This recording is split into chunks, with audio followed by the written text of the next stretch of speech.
YouTube, the Anime Ref here, and I am back with episode 2 of season 2 of Solo Leveling. Last time we got started with the dub, and we were on episode 1, and that was the Red Gate.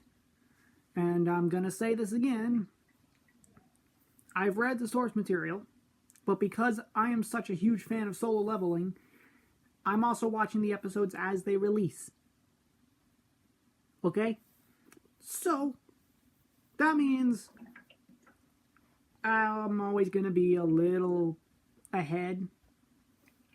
But regardless, my actual video is the dub version, because I appreciate the voice actors.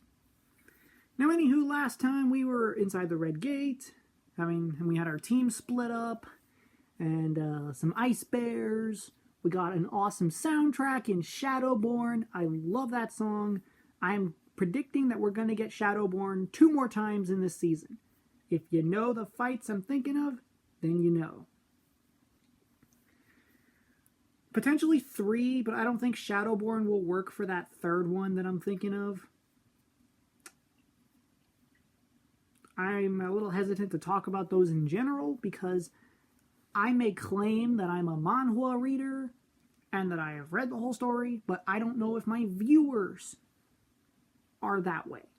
I'm hesitant to talk spoiler territory because I don't know if my viewers will care. And since I always err on the side of caution, I'm not going to say nothing else. So we left off with that fight with the bears. Time to see where we go from here. Man, I'm so happy the mobile game uses the voice actors from the show. Because before the episodes had their dub, I went back and looked at those cutscenes again. And man, those voice actors are really good. For at least 3 characters coming up. 1 in this episode, actually. So, next time you see me will be the post-episode discussion. And cut. Alrighty, post-episode discussion time. Wow. I was not expecting that amazing performance of an episode. And I will say this now. I will be keeping up with the official release of the show that is 2 weeks ahead. But man, that feels like such a different experience to watch it in English. The voice cast, how many times do I have to compliment it? It's so good. The way they rearrange how lines are delivered, but still make it work in the scene. That's the sign of a masterful English dub.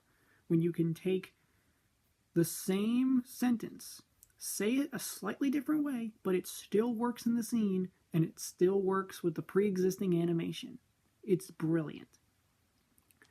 Aside from a few moments that I was surprised were completely rewritten to be a little different. What do I mean by that? Well, there was one moment that I pointed out where Jinwoo Sung was like, "Be grateful I saved the 2 tigers that are still left," or something like that. And that took me by surprise. I wasn't expecting him to just call them tigers. I thought he was going to say guild members. But if you think about it, it works in universe. What do I mean by that? Well, Baek calls himself president. He doesn't necessarily, unless it's maybe just a translation thing between Japan and us, or Korea and us, for how we get the script.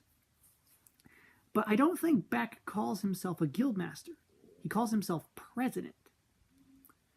Therefore, using the phrase guild members doesn't really sound appropriate for a guy who doesn't necessarily call himself a guildmaster. But it makes sense. It makes sense.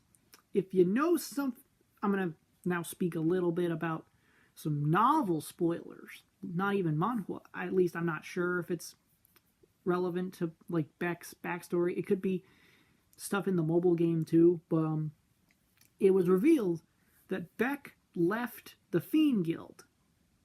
Please tell me I'm right in remembering that it was the Fiend Guild. and not the Fame Guild or the Knights. It's Fiend, right? But he left their guild to found his own guild, the White Tiger Guild. So it makes sense that he wouldn't want to call himself a guildmaster. Instead, it's President Baek.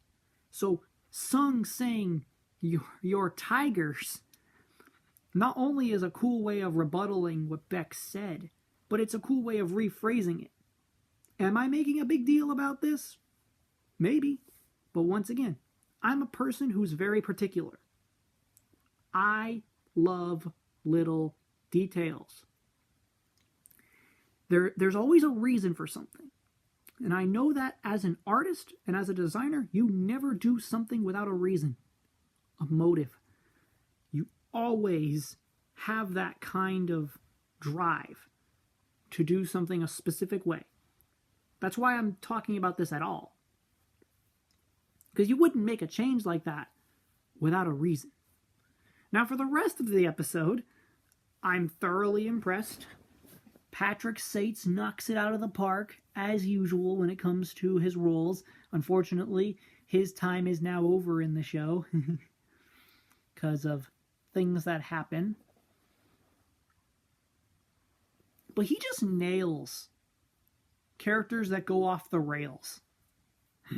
Dio, Kenpachi. I know, everyone always says Endeavor, but I'm like, I haven't watched past season 3 of My Hero. And from the little I've heard of him as Endeavor, it's not enough for me to remember it. I know him as Dio, okay? That one sticks in my head because that is such a good performance. Dio, his Dio, I think, is the definitive one. It's that good for me. Aleks Lee knocks it out of the park as usual. Sung Jinwoo is baller.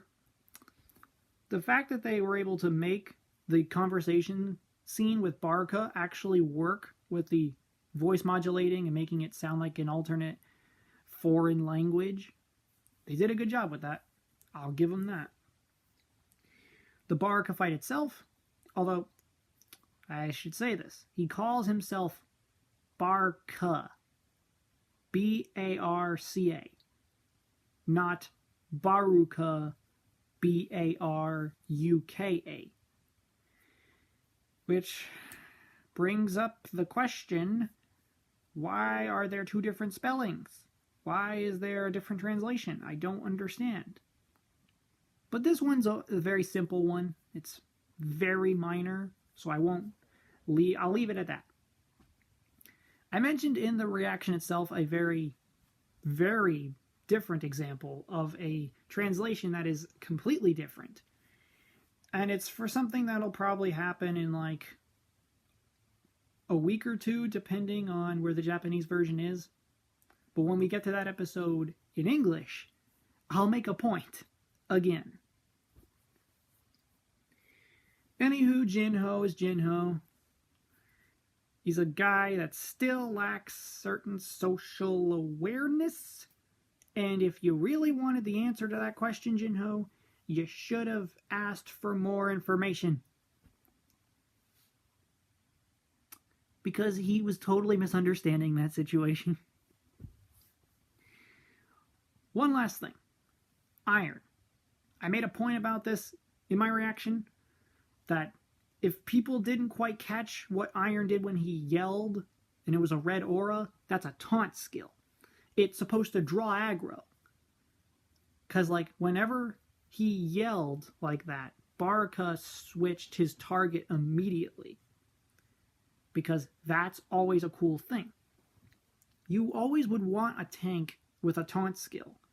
Because then you can draw aggro away from your weaker units to the one that can tank the damage.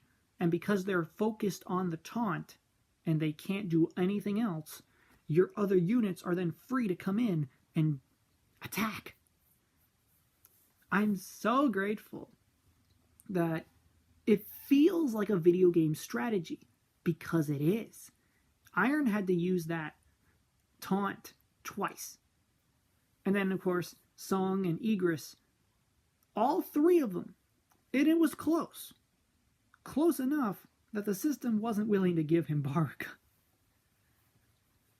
Which is funny, because in the mobile game, you can get Barca. So that's cool.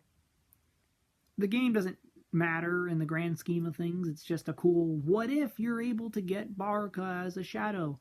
Here's what he looks like. But otherwise, thank you all so much for watching. If you'd like to hit the like button, subscribe, share the video with a friend, and I will see you all in the next one. Goodbye.